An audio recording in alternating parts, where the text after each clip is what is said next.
E aí, beleza? Eu sou o Luiz Gomes, criador de conteúdo na Camelo News. Você é muito bem-vinda ou muito bem-vindo ao Papo de Camelo, podcast para conhecer histórias incríveis do nosso ecossistema de startups. Se você curte conteúdo sobre criação e desenvolvimento de startups, pode se tornar apoiador ou apoiadora desse projeto a partir da nossa campanha do Apoia-se. Então eu deixei aqui na descrição desse episódio o link para que você dê uma olhada lá e apoie esse projeto que eu gosto tanto de fazer. Agora, vamos ao nosso papo de hoje. Valeu!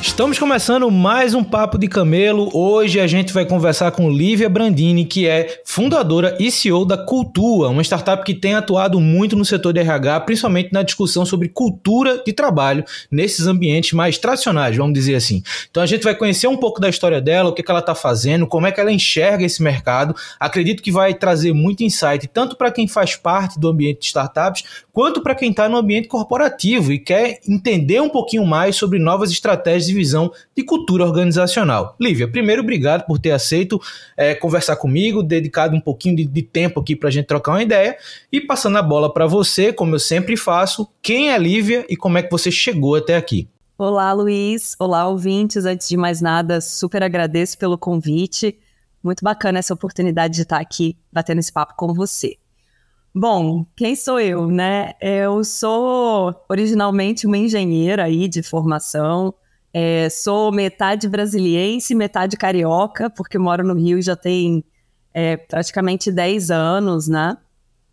Desde pequena eu sempre fui assim, uma criança muito curiosa, muito exploradora e desbravadora do mundo, né? Então, acho que de alguma forma esses traços me levaram, né, ao desejo de fazer engenharia.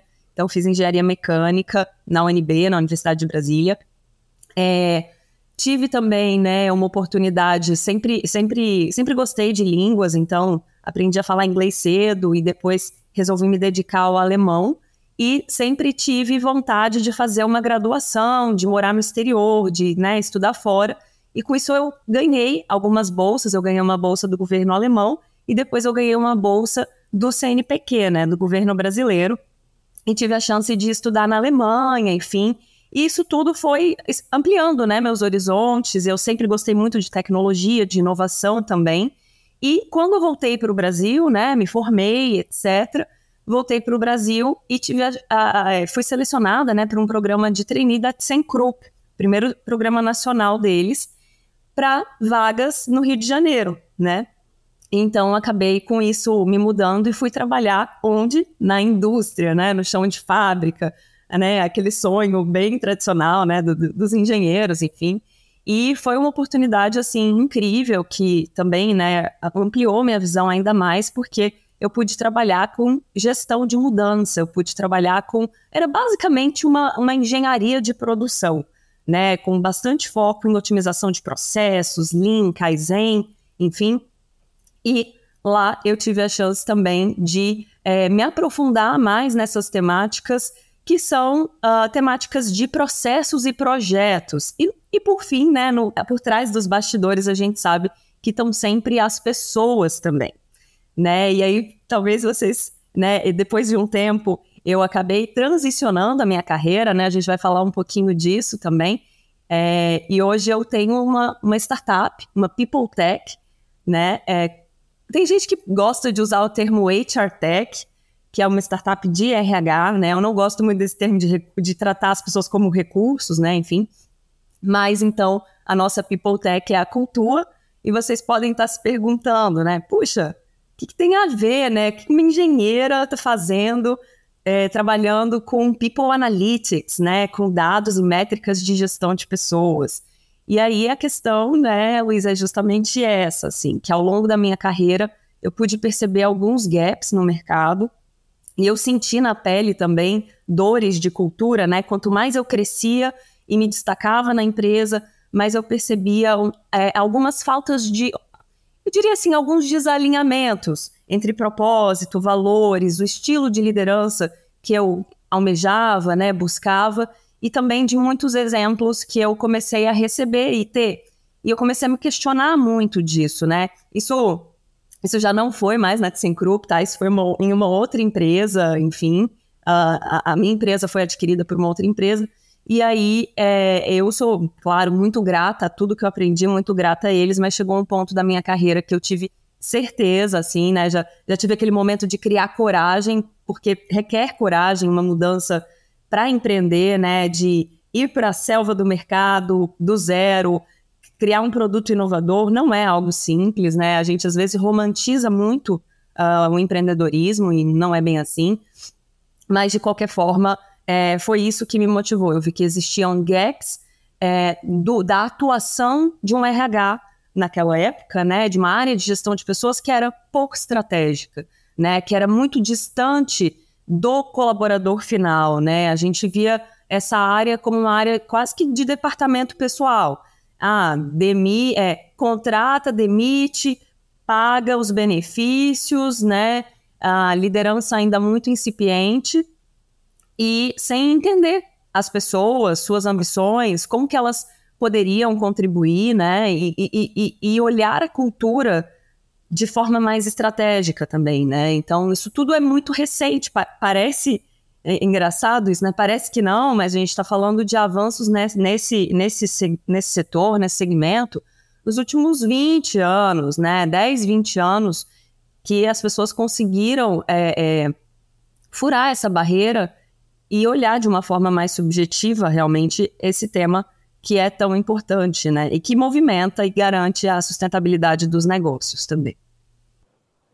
Eu achei sensacional essa tua história, porque a gente hoje fala muito, por exemplo, de Lean Startup.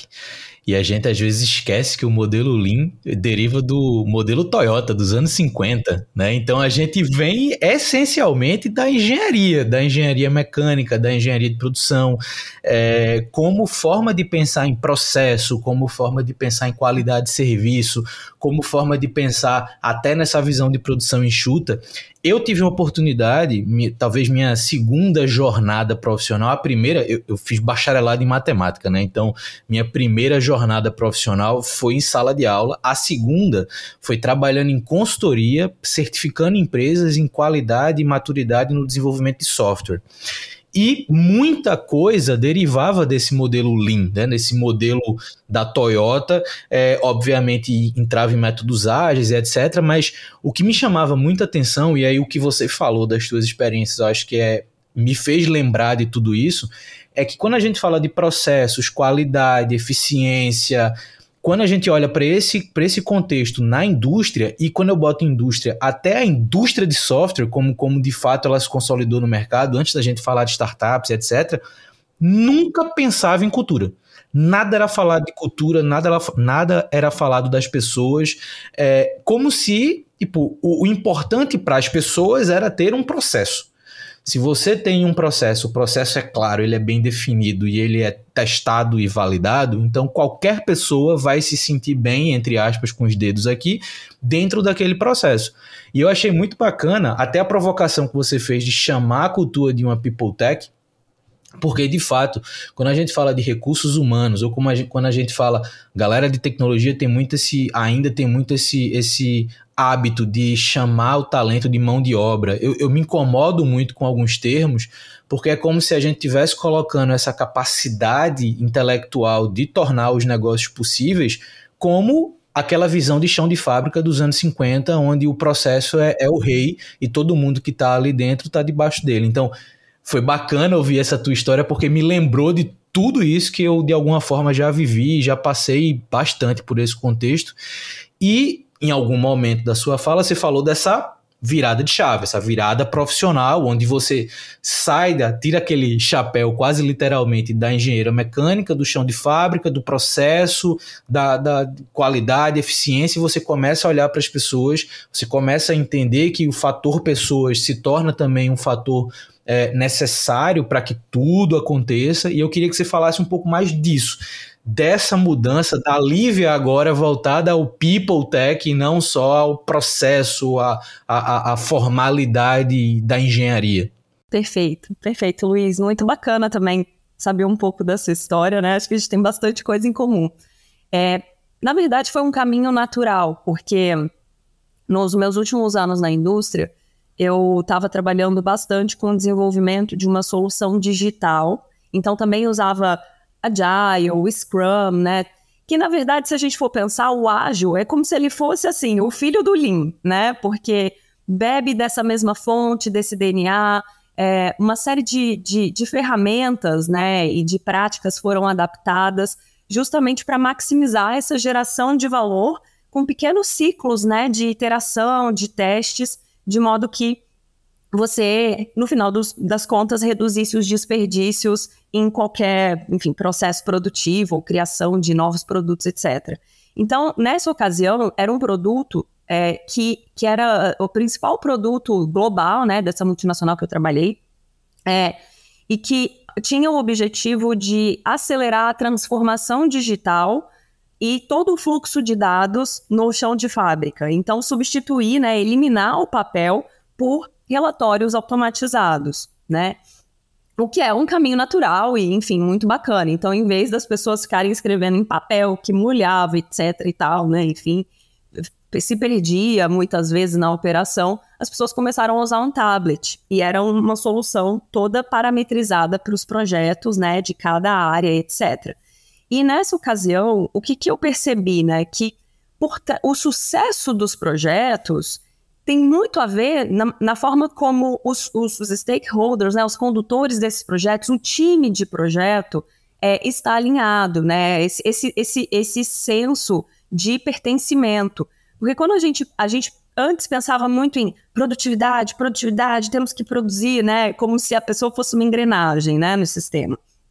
E quando a gente para ver quais são os fatores de sucesso para que alguém seja de fato produtivo, etc., a gente já começa a falar de engajamento, a gente já começa a falar de senso de pertencimento, de senso de conexão, né? E a liderança é fundamental nisso tudo, né? A gente sabe que quando uma pessoa deixa a empresa, ela deixa...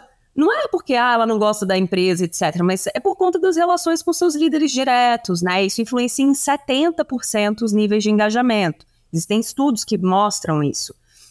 Então, foi assim, uma curiosidade minha natural do fato de eu, né, ter trabalhado com esse projeto de transformação digital.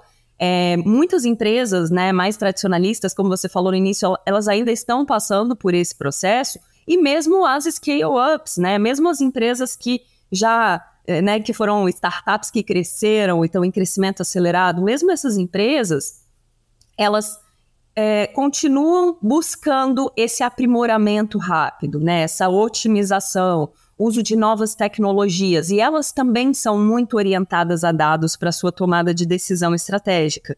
Então, eu comecei a ver, na verdade, essa transição foi bem bacana, assim, que aconteceu, porque eu já tinha certeza que eu não queria mais ficar, né, na minha empresa, mas eu ainda estava, assim, pensando, puxa, em que área que eu queria empreender, qual o desafio que eu ia abraçar, né? E aí houve uma oportunidade bem bacana nessa transição, que foi com a Shell. A Shell e a antiga fábrica de startups aqui no Rio de Janeiro, né, na região portuária, elas estavam num programa de inovação aberta, e a Shell levou uma série de desafios para que a comunidade, né, o mercado externo, ajudasse ela a resolver. E aí tinha desafio de analytics, de hardware, logística, várias coisas que tinham muito a ver com a minha área, né, que eu poderia facilmente ter ido nesse caminho, mas teve um desafio que foi o que mais me intrigou, que foi o de pessoas e cultura. Era um desafio de afiliação e engajamento dos colaboradores. E eu pensei, nossa, essa é a pergunta de $1 milhão, né, porque é exatamente isso, eu vivi isso na pele. Projetos, por que alguns projetos dão muito certo e outros não? Né? O que falta? É só alinhamento? É só comunicação? É uma escuta mais ampliada? É um maior empoderamento do colaborador? Porque, em geral, né, o que a gente vê? E o Lean, lá desde a época da Toyota, ele já traz essa ideia da inversão da pirâmide, né? E da questão da cadeia de valor. Por quê? Não é assim, mais aquele antigo líder que era comando e controle, você faz o que eu mando e etc. Né? Porque perceberam que as soluções mais geniais, as melhores ideias, vinham de quem estava na base, que eram os operadores.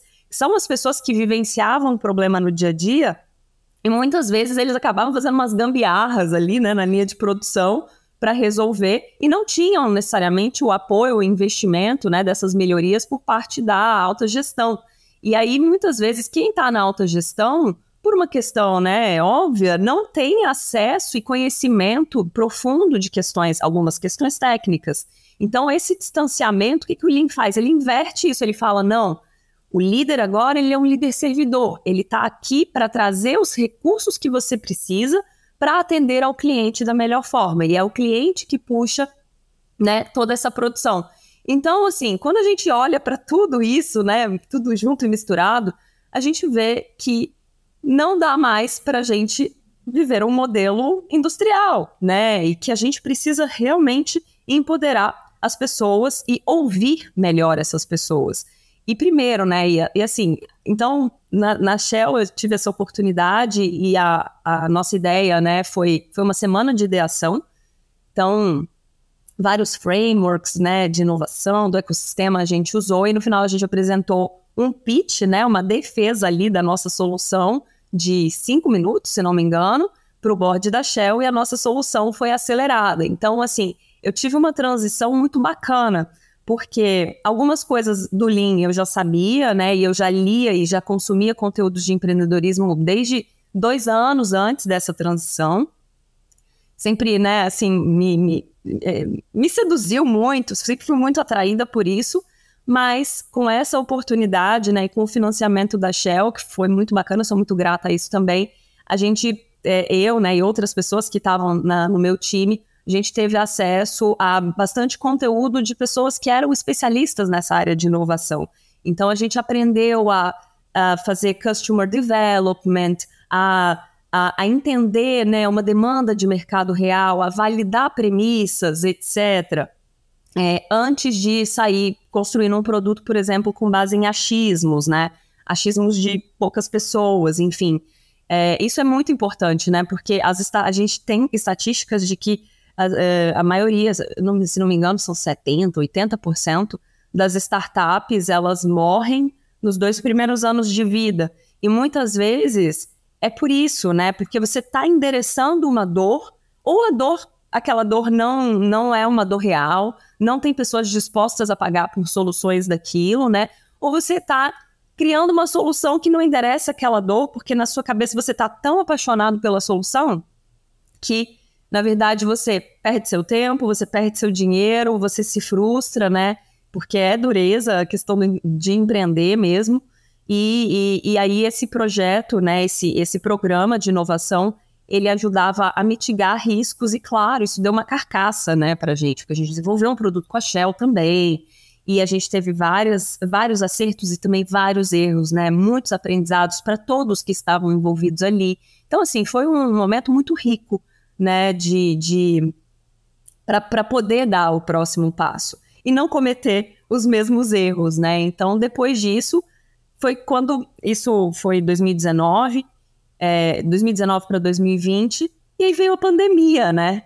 Então, assim, uma loucura a cultura, eu brinco, né, que ela é filha da pandemia, ela já nasce totalmente virtual, digital, a gente não tem escritório físico até hoje, nosso escritório é virtual, a gente tem, né, do Gather Town, é bem legal, inclusive, mas, enfim, e aí foi dessa forma que as coisas aconteceram.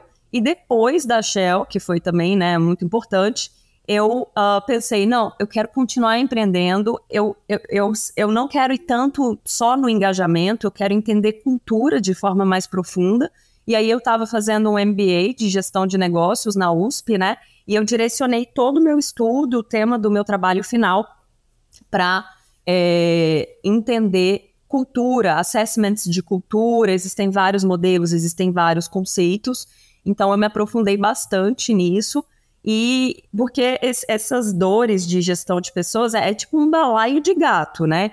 Dependendo de qual fiozinho você puxa, você desata um nó, ou você piora o nó, né? Então, a questão era, nossa, são tantas dores, são tantos desafios, qual desses fiozinhos a gente deve puxar para fazer algo único, que tenha demanda de mercado, que seja inovador, que seja algo assim universal, né? Que seja no Brasil ou no Japão, a gente possa aplicar pesquisas de cultura e conseguir a profundidade nos dados, né, que isso requer. Porque pesquisa de clima, pesquisa de engajamento, pesquisa de liderança, isso não, né, o mercado está cheio disso, né? E são geralmente pesquisas que são muito assim estruturadas, né, bem objetivas, justamente para ganhar escala. Então, assim, você só coleta as respostas daquilo que você pergunta.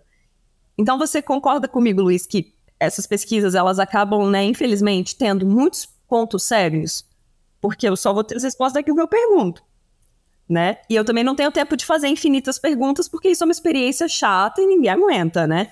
Então, a gente ficou buscando, né, durante bastante tempo, uma maneira de conseguir, com uma experiência leve ao usuário e com bastante simplicidade e objetividade, entender a percepção humana. Então, a gente desenvolveu, né, o nosso método quantitativo, em que a gente tem muitas perguntas abertas e a gente usa a análise semântica com processamento de linguagem natural. Ou seja, né, por exemplo, a gente pergunta assim, Luiz, como você definiria a cultura, o jeito de se trabalhar na sua empresa em uma palavra ou expressão? Como você traduz a sua atual relação com a empresa? Quais padrões de comportamento na empresa você menos gosta e, se pudesse, mudaria? E aí você concorda que as pessoas vão trazer aquilo que está, assim, no coração, né? O que elas sentem, pensam e falam. Então, às vezes, elas vão citar mais de uma categoria, mais de um tipo de problema, né? E vão escrever livremente sobre aquilo, como se fosse, assim, cada colaborador no divã, né?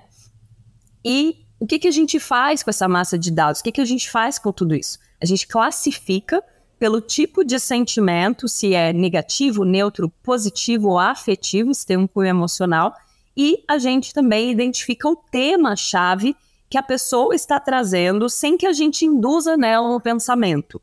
Ou seja, que venha à tona espontaneamente, e com isso a gente reduz vieses de pesquisa, né, que também é algo muito importante quando a gente fala de mapeamento de cultura. Por quê, né? O que é a cultura? Afinal, a gente acabou batendo esse papo, conversando, e a gente não, né, para os nossos ouvintes aqui, talvez eles não estejam tão familiarizados, né, com esse tema. Então, a cultura organizacional, né, ela se traduz nos padrões de comportamento e nos modelos mentais também, que são encorajados ou desencorajados, ou mesmo tolerados dentro de um sistema, né, pelas pessoas que ali estão ao longo do tempo. Então, tudo que a gente faz ou deixa de fazer numa empresa modela a cultura. A cultura é responsável pela maneira como a gente inova os nossos produtos, como a gente vende os nossos serviços, como a gente alcança os nossos resultados, como a gente se relaciona entre si, com os nossos parceiros, com os nossos clientes e tudo mais, né? Então, por isso que cultura é tão importante, porque ela afeta diretamente o resultado e muitas vezes ela é mais importante do que um bom modelo de operações ou de uma boa estratégia no seu negócio, né? Porque é ela que vai viabilizar a forma como você executa tudo isso na prática, né? E como que as pessoas estão engajadas, né? Com esses mesmos objetivos. Enfim, falando tudo isso, né, sobre cultura, justamente porque não tem como a gente identificar esses padrões se a gente não faz uma escuta ampliada, abrangente, representativa e profunda. Se a gente fica ali só na superfície de como você se sente hoje, né? Esses indicadores também são importantes, mas são indicadores mais sazonais, são indicadores de humor, né? É importante para o líder saber como sua equipe está hoje? É importante, mas se você fizer uma reunião, você olhar para a cara da pessoa, você também vai ter um feeling se hoje ela está num bom dia ou se ela não está, né? Mas a grande questão são as coisas não ditas, geralmente. São as coisas guardadas, em que as pessoas não têm espaço para compartilhar. Então, assim, isso é um material, né, que a gente levanta também para descobrir os pontos fortes. O que a empresa faz de positivo que trouxe os resultados até aqui? O que realmente é vivido, praticado e percebido por todos na identidade, né, que é basicamente a alma ali do negócio. o jeito como os sócios fundadores da empresa, ou as sócias, né, inoculam cultura, e que aquilo foi modelando todo o jeito de se trabalhar lá dentro, né, de uma forma explícita ou nem tanto assim, né, meio por trás dos bastidores. Às vezes as pessoas nem percebem os padrões que estão acontecendo na empresa o tempo todo, e que eles podem ser ou uma alavanca para a sua transformação, ou uma barreira, um freio, né? E quando a gente fala de transformação empresarial, e aí eu volto a falar em gestão de mudança, né, que trabalhei bastante tempo com isso, existem as formas mais assertivas de fazer isso e as formas mais lentas, demoradas e mal sucedidas, né? A questão é que na correria do dia a dia, a gente acaba às vezes nem pensando nisso. Puxa, será que a gente está implementando as ações que são realmente prioritárias? Ou será que a gente está querendo dar foco em tudo de uma vez e não está resolvendo nada? E aí, vamos supor, veio uma consultoria e deixou um plano de ação de 200 linhas, e aí deu um tapinha nas suas costas e falou, se vira agora, porque os problemas são seus, é você que tem que resolver, né? Mas as consultorias talvez não tenham ajudado você a dar o foco devido. Por quê? Porque nem ela própria tinha dados profundos e representativos estatisticamente, porque ela não deu conta de ouvir todo mundo, ou porque não existia um espaço de confiança para que uma sistemática, enfim, em que as pessoas realmente confiassem no anonimato dessa pesquisa. Então, percebe, a gente está falando de tantas dores e tantos problemas, e foi olhando tudo isso que a gente desenvolveu o nosso método, né? Só para encurtar um pouco aqui a conversa.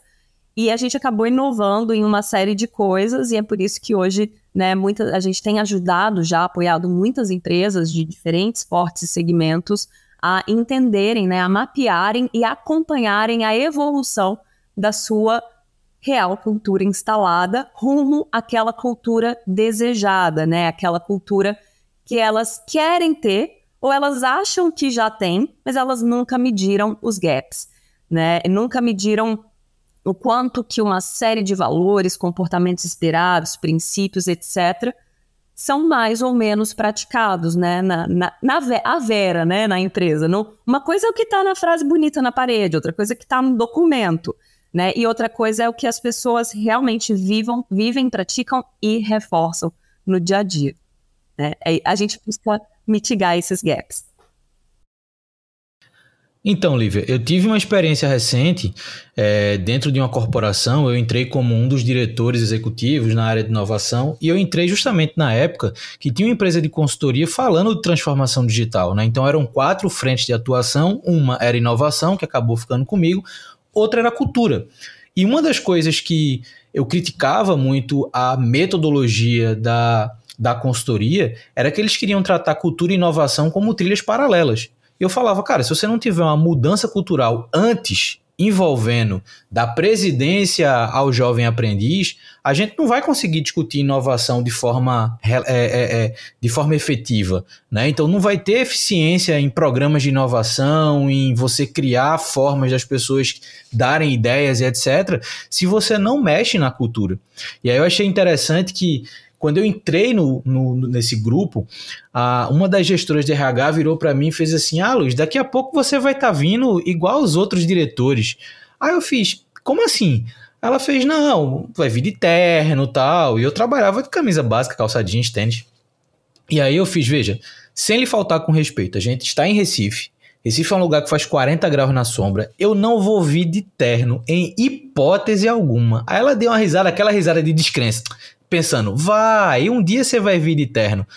Encurtando essa história, 6 meses depois, a presidência soltou uma nota nas plataformas internas abolindo o uso de roupas formais. Então, eles mesmo começaram a vir com roupas informais, camisa básica, calça jeans, tênis, porque isso de fato não muda a posição que você está, né? Como se você precisasse de uma imagem X para ter uma posição de direção, e isso também cria uma certa aproximação com o ambiente. Porém, que é justamente o que eu queria te perguntar, uma das grandes dificuldades que a gente teve nesse processo de mudança cultural, que eu acho que é algo que você vive com certa regularidade, você já falou um pouco de mudar a forma que você interage com as pessoas, interage com quem não está, às vezes, em cargo de liderança e meio que já faz esse tipo de atividade porque está num cargo que meio que pede isso, mas a galera de operação, às vezes, não se sente tão à vontade para abrir as coisas, para falar, de fato, como enxerga as coisas. Eu queria entender como é que você gera esse engajamento que você falou assim, cara, é como se fosse cada pessoa num divã. A gente vê muita dificuldade das pessoas se abrirem, até por aquelas ameaças silenciosas de você falar alguma coisa que possa ferir a empresa ou o ego de alguém que está acima de você na hierarquia e as pessoas acabam se travando um pouco para isso. Como é que você consegue quebrar essa barreira que eu acho que ela é fundamental para você de fato entender a cultura e melhorar aquela cultura? Uhum. Sim, a gente aplica uma pesquisa, né? Mas é uma pesquisa diferente, uma pesquisa que tem muitas métricas personalizadas e muitas questões abertas. Inclusive, a gente também aplica ela num modelo mais acessível quando a pessoa tem alguma dificuldade com o digital, ou quando a pessoa, por exemplo, né, não sabe ler ou escrever, não se sente à vontade com isso. A gente também consegue aplicar a pesquisa por áudio, né, ou por telefone, enfim. E a gente tem toda essa preocupação de criar realmente essa zona de confiança que é uma via de mão dupla, né? A gente precisa respeitar o anonimato do colaborador, né, das respostas, ou seja, a nossa ferramenta, a gente gera um BI dashboard e a gente também tem uma entrega de uma apresentação consultiva. E a nossa ferramenta, ela já tem vários filtros inteligentes justamente para que o cliente ele não consiga abrir e expor um recorte de dados de uma área com menos do que 4 pessoas, por exemplo. E a gente agrupa essas áreas, né, de uma forma também sábia nesse sentido. Então, se as áreas são muito pequenininhas, elas vão estar acopladas com outras, de modo que as pessoas confiem na pesquisa e que não haja nenhum tipo de retaliação, né? Então, assim, o cliente ele não sabe dizer quem foi que escreveu o que na pesquisa. Ele tem as notas médias e ele tem as frases, os exemplos citados, né? Inclusive, quando alguém cita nomes, etc., a gente anonimiza tudo isso. Às vezes a pessoa se desanonimiza, a gente anonimiza ela de novo, né? Barra nome do colaborador. Por quê? Justamente evitando esse tipo de problema. No passado, a gente sabe que muitas pesquisas diziam que respeitavam isso, mas não respeitavam, né? Quando é o próprio empregador que roda a pesquisa, existe uma chance de ter vieses nas perguntas, porque no final do dia você quer validar o seu trabalho, né? Então, assim, inconscientemente, talvez tenha uns vieses ali, e existem vieses nas respostas porque as pessoas ficam, meu IP está sendo rastreado, a empresa vai saber que sou eu falando. Então, no fim do dia, muitas vezes, né, e até hoje isso acontece, as empresas ficam coletando a rodo dados e resultados que, no fundo, não são acurados, né, que eles estão contaminados. Eles não têm nem o nível de personalização que requer para você medir os gaps da sua cultura desejada com a sua real cultura instalada, e o processo em si, ele, por melhor que sejam as intenções, muitas vezes ele peca nessa sutileza da compreensão do comportamento humano. Então, isso foi algo que a gente também, né, fez e inova nisso, justamente para que as pessoas que respondem uma primeira pergunta, elas queiram responder a segunda, a terceira, a quarta e a quinta.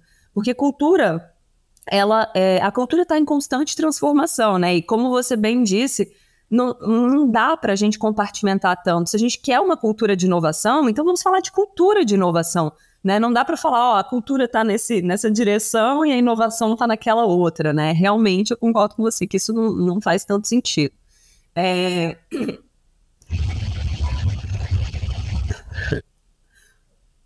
Bom, mas então foi tudo. Peraí, essa parte a gente pode cortar, porque eu perdi a linha do raciocínio. Eu estava falando do produto. Você tinha feito a pergunta de como que a gente engaja as pessoas. Vou voltar nessa parte. E só para complementar a pergunta de como que a gente engaja as pessoas, é todo um movimento de comunicação que precisa ser feito. Então, a gente tem a nossa fase de coleta do cadastro de perfil cultural, com todos os atributos e diretrizes de cultura desejados por aquele cliente.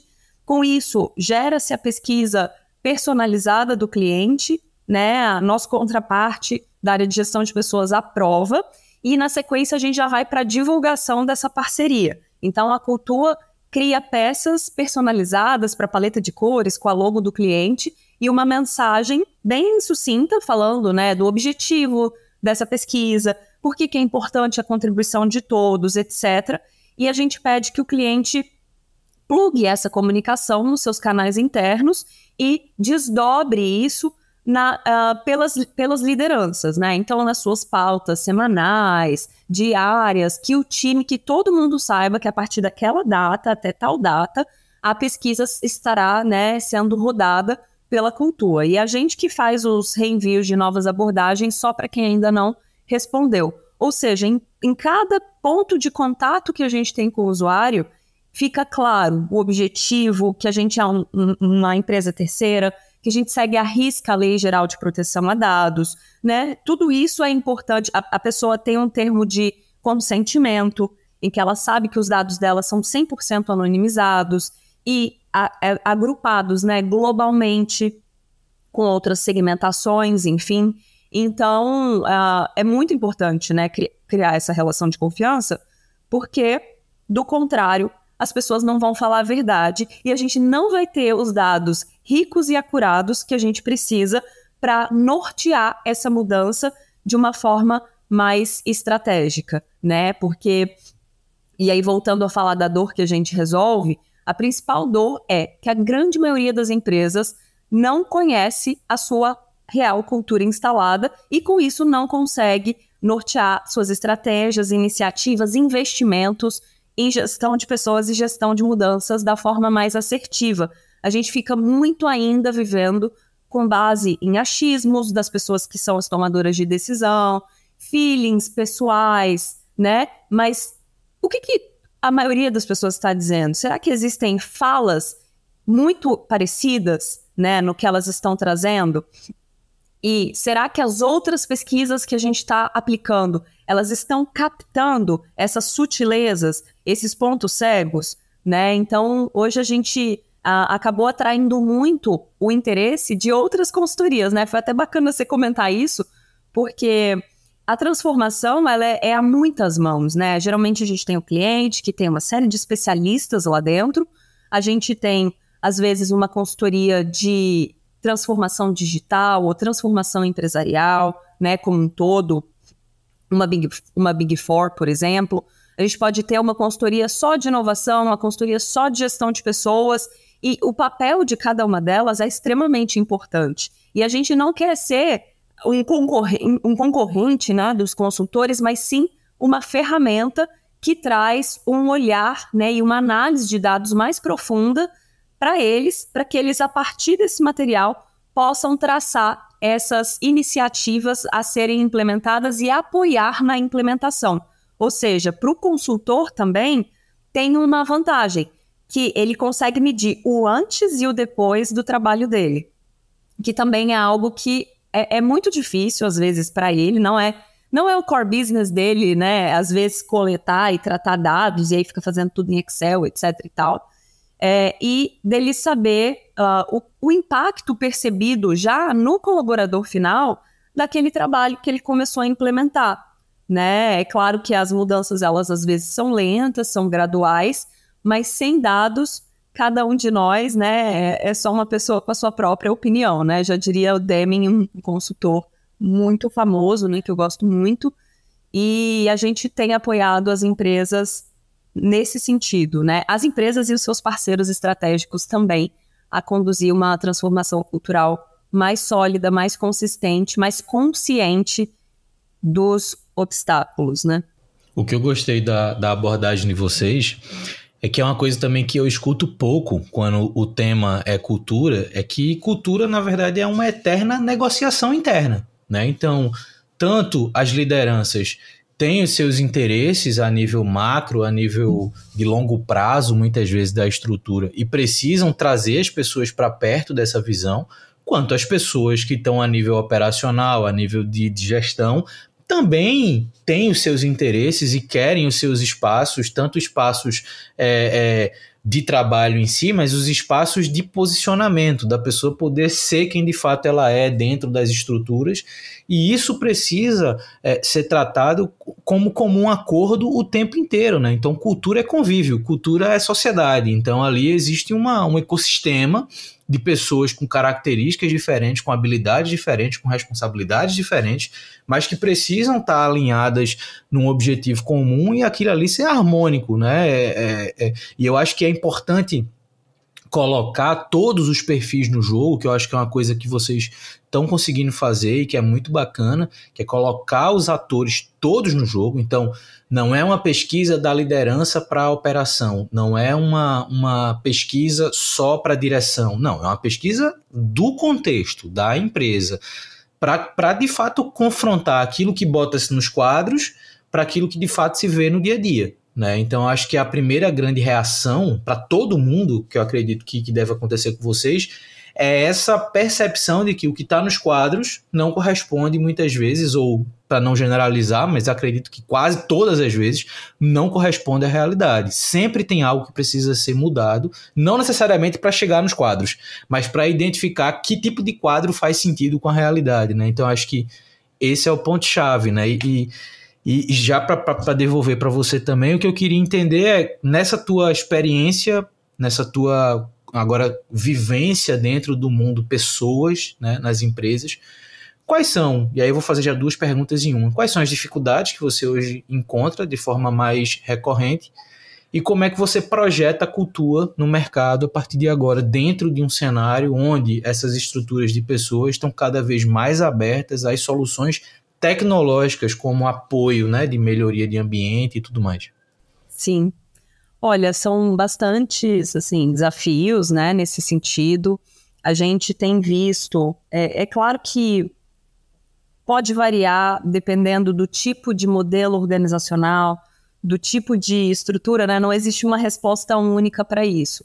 Às vezes, até mesmo num segmento, os desafios maiores são um específico em vez dos outros top 5, né, digamos assim, mas a gente percebe alguns desafios diretos que são captados, né, na nossa pesquisa. Por exemplo, muitas vezes o despreparo da liderança, né, esse é um tema que é tendência, né, esse ano no mundo inteiro, o desenvolvimento da liderança, porque já perceberam que não adianta investir tanto em outras coisas se a liderança ela não está madura, se ela não consegue disseminar aquela cultura desejada, se ela não consegue dar o exemplo do que ela fala versus o que ela faz, né? Isso é um desafio de autoconhecimento para cada líder, né? Ninguém nasce já líder, as pessoas se desenvolvem nesse sentido e é uma soft skill, né? Muito importante, que envolve, na verdade, várias outras soft skills.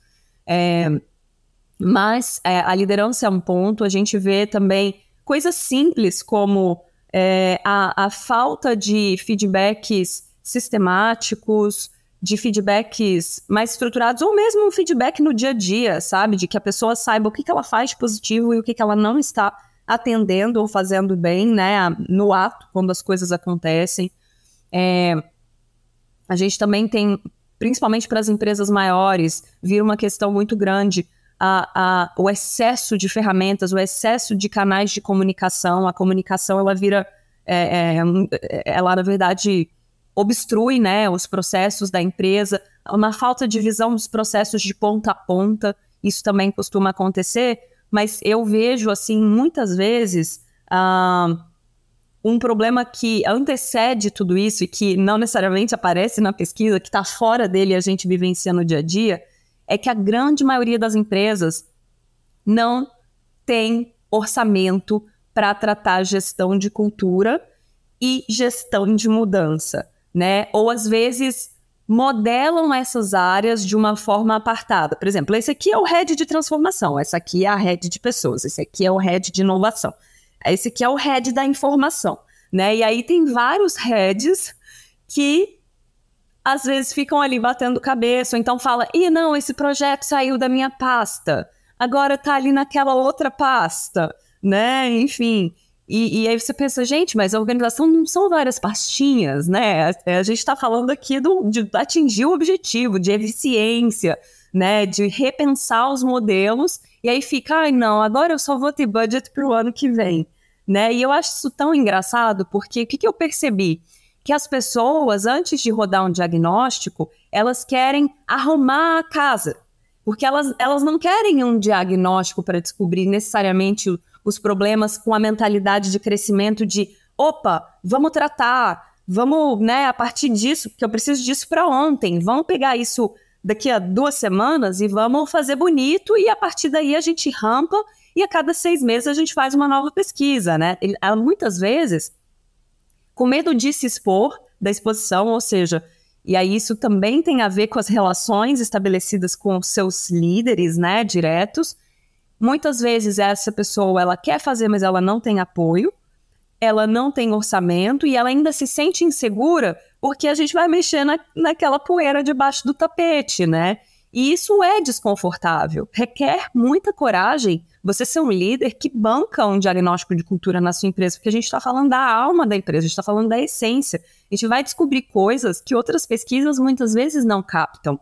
E a pessoa tem que estar disposta a lidar com isso, né? Mas aí muitas vezes ela fica, não, vamos deixar para daqui a 6 meses ou para o ano que vem, porque daí eu organizo a casa e aí a gente vai fazer bonito, como se fosse uma síndrome do selo, né? No fundo, a gente quer o selo, ou não, a gente quer a mudança real acontecendo e sendo tracionada rapidamente.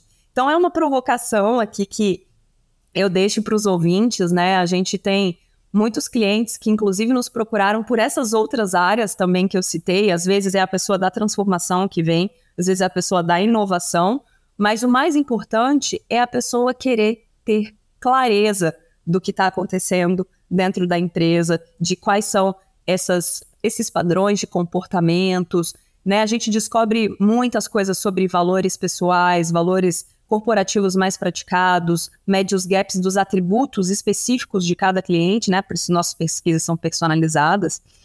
E a gente, você estava falando antes, a gente também consegue segmentar tudo isso.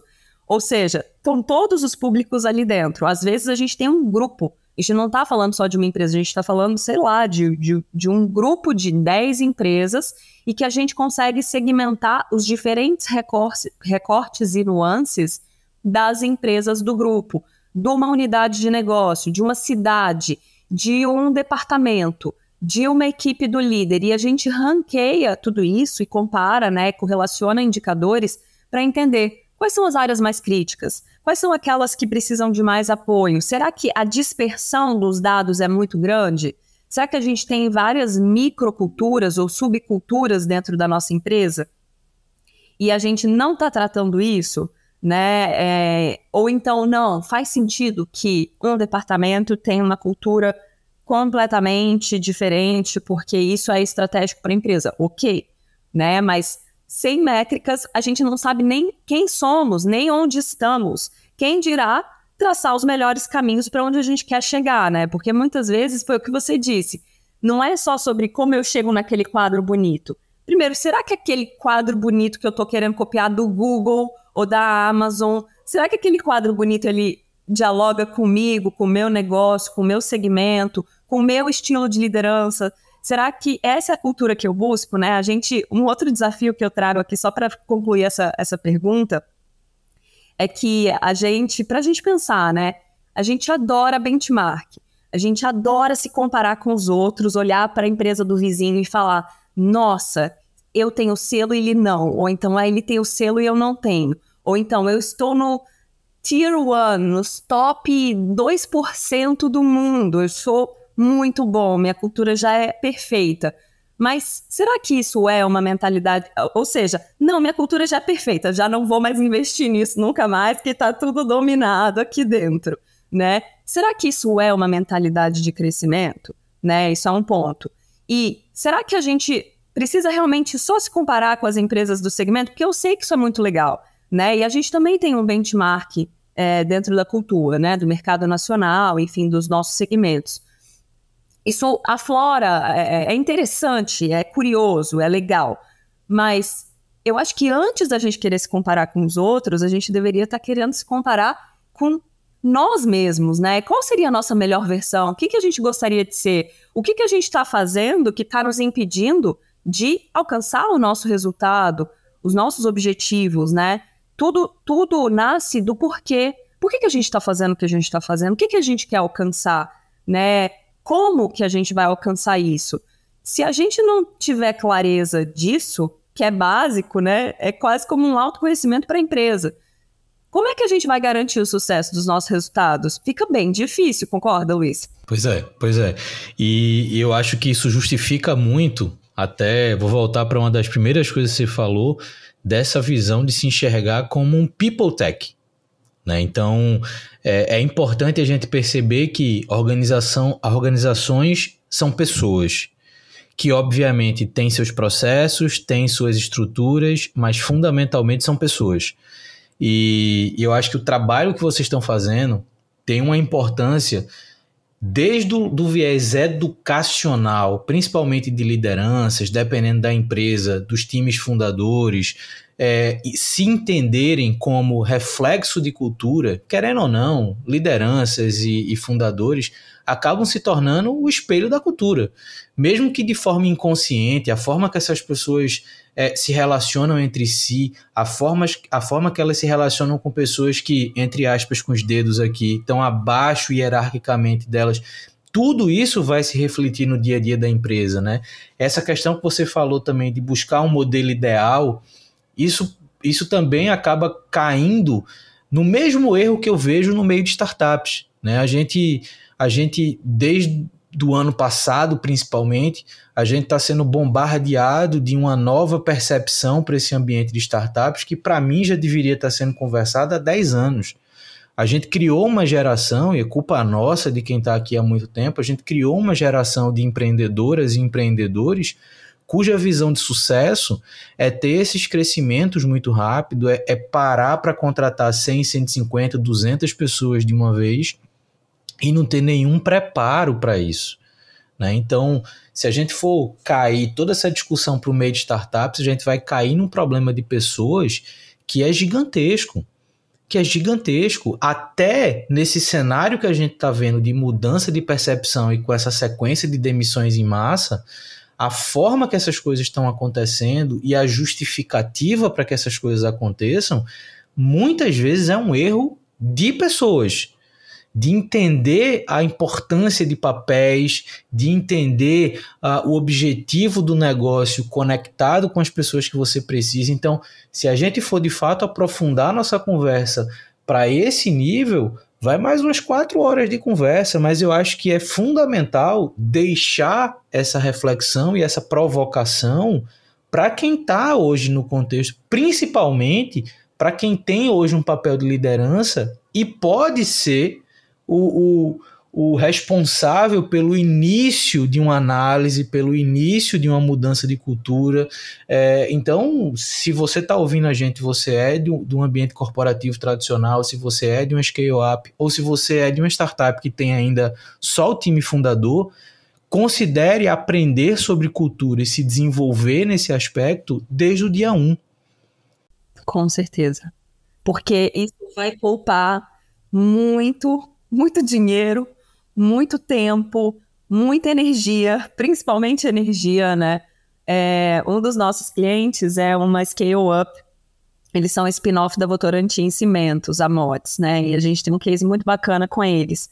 Eles estão em crescimento acelerado e o sócio fundador, ele fala que desde o dia zero, cultura é algo importante para eles e pelo simples fato de que quando a empresa já está com 50 pessoas, 100 pessoas, 200 pessoas, é muito mais difícil você começar a pensar nisso, né? Se você negligenciou esse assunto até lá, depois é muito mais difícil você implementar, né? Mais fácil é você liderar pelo exemplo, desde o início, né? É claro, a gente erra, né? Os líderes erram o tempo todo, mas a gente tem que ter a consciência da mensagem que a gente está passando para as pessoas. O que a gente está encorajando? O que a gente está desencorajando? E ainda sobre esse tema das startups, né, que a gente realmente não vai aprofundar tanto aqui, mas talvez tenham investidores também nos escutando hoje, Esses erros de modelagem, essa pressa da contratação, esses grandes valuations, né, que aconteceram em rodadas bem grandes nos últimos anos de hype, né, em que o mercado estava muito arrojado, muito aquecido, excessivamente, talvez, né, uma coisa louca. Eu vejo que não é só todo esse movimento, né, a consequência dele não é só responsabilidade dos empreendedores que estavam ali, porque os planos foram endossados ou mesmo estimulados, né, essa velocidade pelos investidores. E aí, quando o mercado, a economia vira de cabeça para baixo, é claro que, né, são os empreendedores que estão na reta ali com aquilo, mas na verdade eles estavam simplesmente implementando um plano da rodada de captação, e que de fato muitas vezes foi precoce, né? Não considerou riscos econômicos, macroeconômicos, né, do mercado, enfim. Então, depois disso, deu uma esfriada também, o movimento de reajuste foi bem injusto, né? Eu percebo, assim, que derrubaram todos os valuations como se aquelas empresas já não valessem nada, mesmo as empresas que triplicaram, por exemplo. Né? Mas eu acho que é uma fase ainda que o mercado está se ajustando, e foi uma grande lição também para esse universo de investimentos, né? Sem dúvida. Exatamente, é como eu disse, né? A gente acabou formando essa geração, e eu vou pegar exatamente o mesmo exemplo que você deu. Muitos perfis investidores daqui começaram a olhar para o perfil de investidor do vizinho, né? Pô, mas no país tal já tem tantos unicórnios, mas no país qual os valuations têm que chegar em 1, 10, 100 milhões em 3 anos. E vamos ter que fazer isso aqui. Se o Brasil não tiver desse jeito, a gente vai ficar para trás. Só que o para trás nunca vai ser baseado no valor das empresas, mas no impacto que essas empresas conseguem de fato causar no mercado, né? Então eu acho que o grande aprendizado que a gente teve, realmente, né, quem está empreendendo segurou a bucha, porque foi impulsionado por isso durante muito tempo, e de uma hora para outra cortaram as mangueiras de oxigênio, e aí te vira, né? Então, assim, eu acho que no curto prazo, isso é bom para quem investe, porque vai poder ter uma análise mais racional sobre o investimento, mas no médio e longo prazo também vai ser bom para quem está empreendendo, porque agora a gente tem a oportunidade de criar uma nova geração de empreendedoras e empreendedores que já nascem com essa visão da racionalidade.